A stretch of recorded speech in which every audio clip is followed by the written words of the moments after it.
We have a bulletin just received.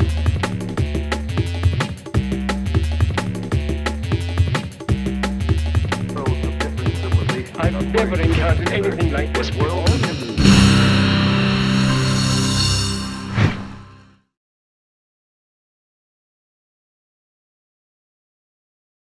Selections.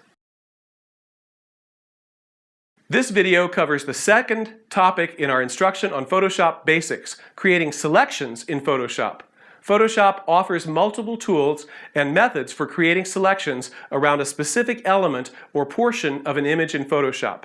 When you do this, you can isolate and manipulate a specific part of your document without affecting the rest of it, so you can begin to change an image in more sophisticated ways.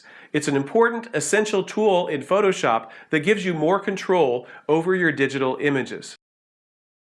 So now we're going to talk about selections. Let's open file number 1 for selections. There are several tools and techniques you can use in Photoshop to make a selection. Let's take a look at some of the simplest tools first. The rectangular marquee. When you make a selection around an object, you just click, hold, and drag and make a rectangle. I'll zoom in. So with that marquee selection, only the parts of the image that are inside the selection will be affected when you do things like image adjustments. Let's do hue and saturation and really exaggerate the saturation or de-emphasize the saturation. So you can see only what is inside of the selection is being affected. I'll hit cancel. And to deselect, to get out of a selection, you can hit select, deselect, or Command D is the keyboard shortcut. Underneath the same tool area here is the elliptical marquee. If you just click and hold down and drag, you drag down an oval selection. If you hold down the Shift key at the same time, you make a perfect circle. So if you look closely at a selection, you'll see an animation to indicate that a selection's been made. People call that the marching ants. So you can see this little marquee selection. Okay, I'm hitting select, deselect. What if we wanted to put a selection around the person but not the background? That requires some more sophisticated tools. So let's go to the next set of tools, the lasso tools. If we click and hold, we'll see that there are 3 kinds of lasso tools: the just plain lasso tool, the polygonal lasso tool, and the magnetic lasso tool.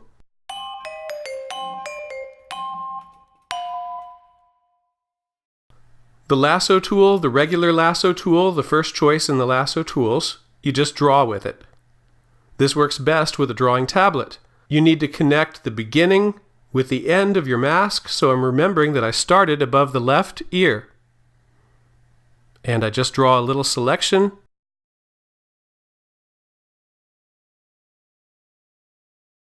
And deselect.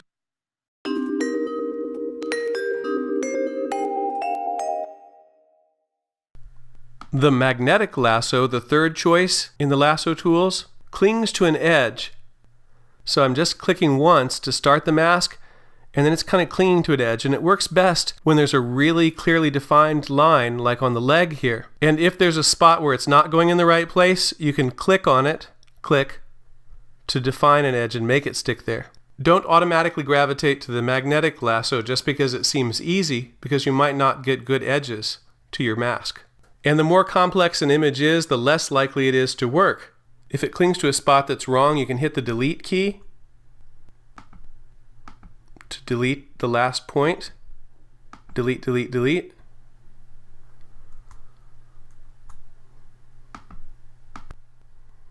And we'll just end the mask by selecting just the legs. When I was near the beginning again, I double-clicked so that the selection would be made.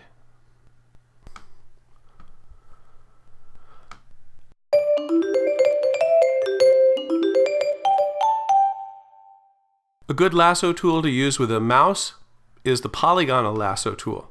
With the polygonal lasso tool, you click, click, click. I'm going to go a little bit fast, but we'll pretend that I'm making the best mask in the world. And again, I started at that bottom of the shoe, so I've got to kind of remember that because you have to connect the beginning to the end. So with a polygonal lasso tool, I'll show you some ways to smooth it, but we want to make lots of clicks because if we have areas that are too large, then it's going to start to look very jagged. And if you make a mistake, if you click someplace where you wish you hadn't clicked, then you can hit the delete button and it'll undo your clicks. You can delete, delete, delete and undo your last 3 clicks.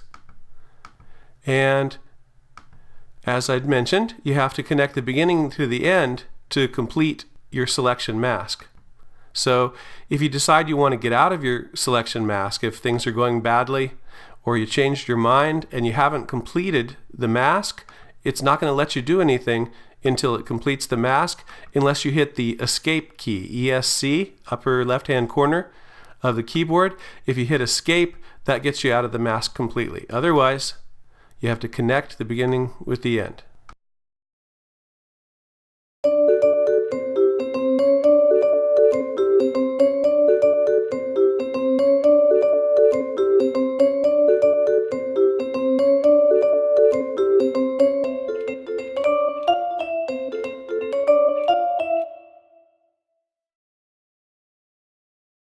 So I connected the beginning to the end and I made a selection mask around the object.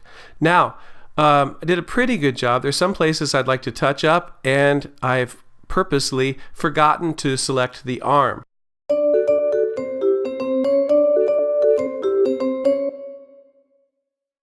So what happens if you make your selection mask? You've taken a lot of time on it, but it's not perfect. Well, when you have a selection tool, up here you'll see that the first option is New Selection. And again, it'll tell you that and remind you what they are if you hold your mouse over it. The second one is Add To. It'll add to an existing selection. The third one is Subtract From.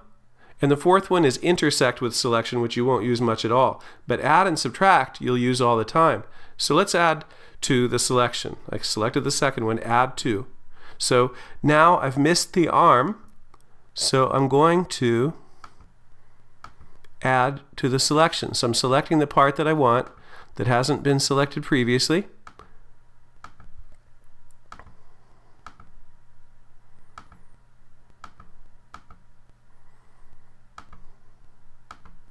And I'm doing it roughly because we're going to add and subtract from. Okay, so that part it's important to get right. Now this part inside the marching ants is already selected, so I can click anywhere inside of here and click to add to the selection. And you saw what I did there. I went click, click. And sometimes when you're close to the beginning and you're trying to connect the end to the beginning and you're not sure where it is and you're not getting the little circle in the icon, you can go click, click, and it'll make the selection for you. So now I'll zoom in, hitting Command plus. I'll use the magnifying glass. And I can see areas where my selection's gotten kind of sloppy. So we're going to correct that using Add To and Subtract From. So I'll add to the finger here.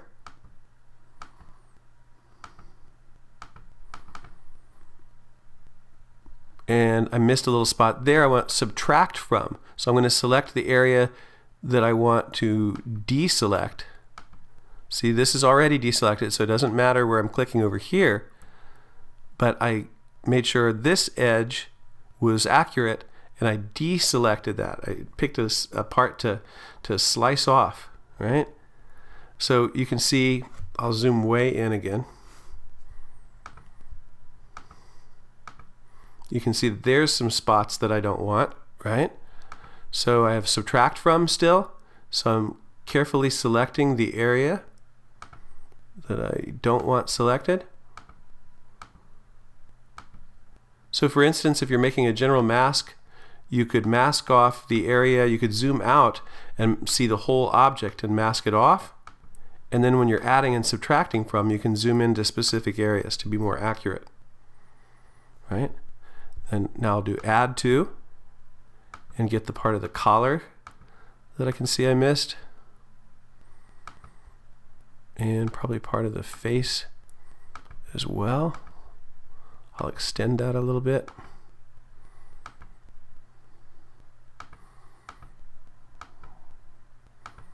Round out that ear.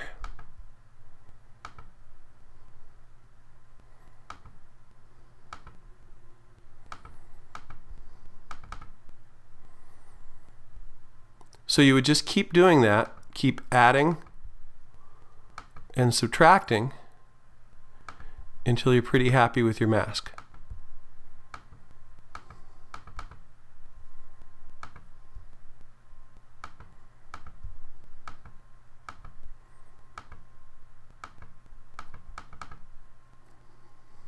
So for time's sake, let's pretend that I am perfectly happy with my mask.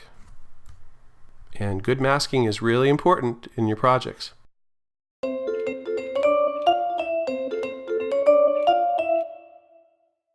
Now, one more thing with the selection masks, you can refine your edge further once you've made a good mask already by clicking Select and Mask, and you get a bunch of new tools where you can make additional changes to your mask. But the most useful thing, and it's really simple to do, is using these tools over here. You can smooth your mask. That's especially good if you've used the polygonal lasso and you might have little sharp edges. You can smooth them. Feathering blurs the edges a little bit and makes them semi-transparent and will mix the background and the foreground more convincingly sometimes. And contrast kind of does the opposite. It'll take a blurry edge or an edge that's not really distinct and make it more contrasty or more solid. And once you do this, then you can hit OK, and your mask is further refined.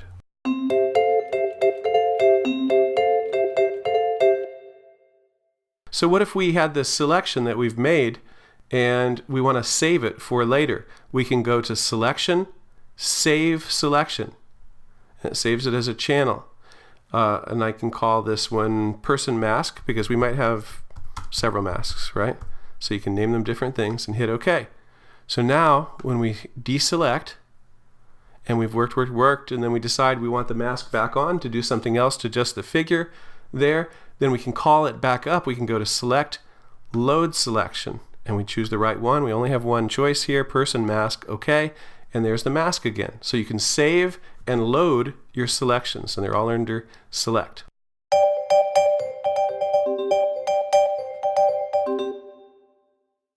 Now we've made the selection around the figure and we've spent a lot of time on it. What if we wanted to alter the background instead of the figure? So basically everything that's not selected we'd like to alter. So to do that, you don't have to make a whole nother mask. You can go Select Inverse, which selects the opposite of the selection.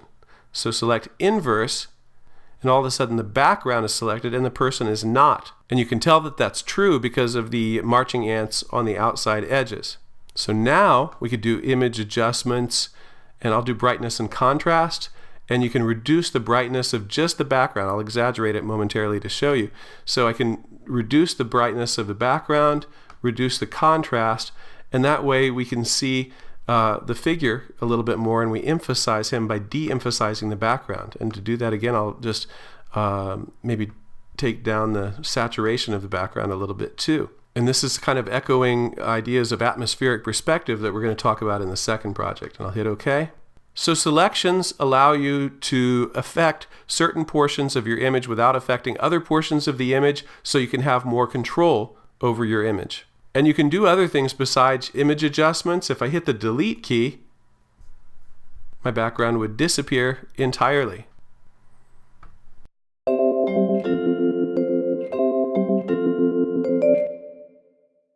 So let me cover the next couple tools too. So as long as we have this white background that is completely consistent and uniform, you can use the magic wand tool right here. Looks like a magic wand. If you go to tolerance, this number, the higher the tolerance, the more stuff is selected. The lower the tolerance, the less stuff is selected. So now I'm going to select with a tolerance of 20. which is a lower number, and I'm going to see if the pants weren't selected. So that worked. In one click, I was able to select this solid background. So the magic wand doesn't work for everything. Don't take a complex image and think you're going to save time by clicking on every single little thing with the magic wand. You want to use the magic wand to select areas that are solid colors or really, really similar to each other.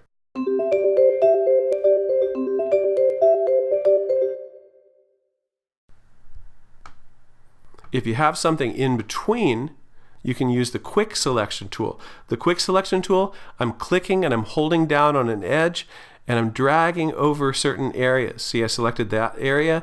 Now I can go over here. You can combine different kind of selection tools. So I'm going back to the lasso tool, the polygonal lasso tool, hitting subtract from, and I'm subtracting the area of the finger that was accidentally selected by the quick selection tool. So all of the selection tools work together, and you can use each one as it's easiest or as it makes more sense to do so. So that was the quick selection tool, and the quick selection tool you'd want to use on things that have really sharp, well-defined lines but aren't quite consistent enough to work with the magic wand tool.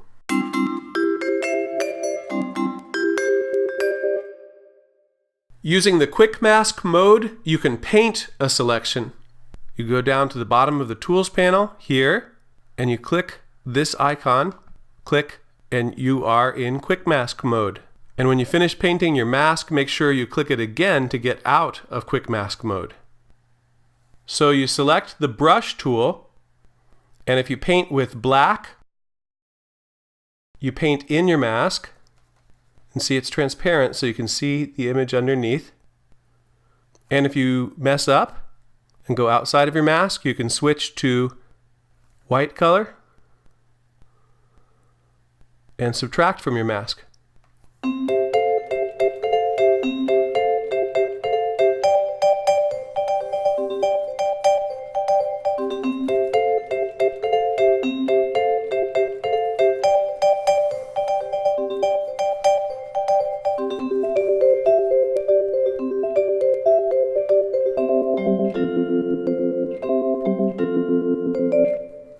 So we've completed the mask with the exception of this arm, which I'll get to in a minute.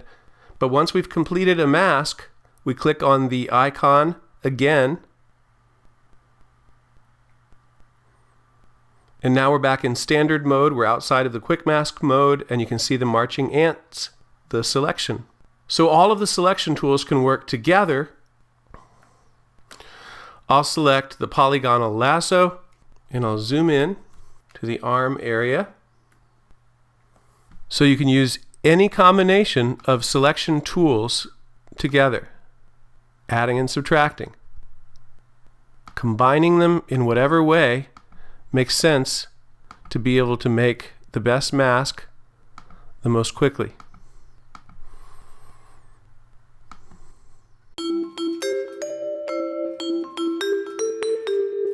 Our next video addresses the third basic and fundamental Photoshop concept: layers.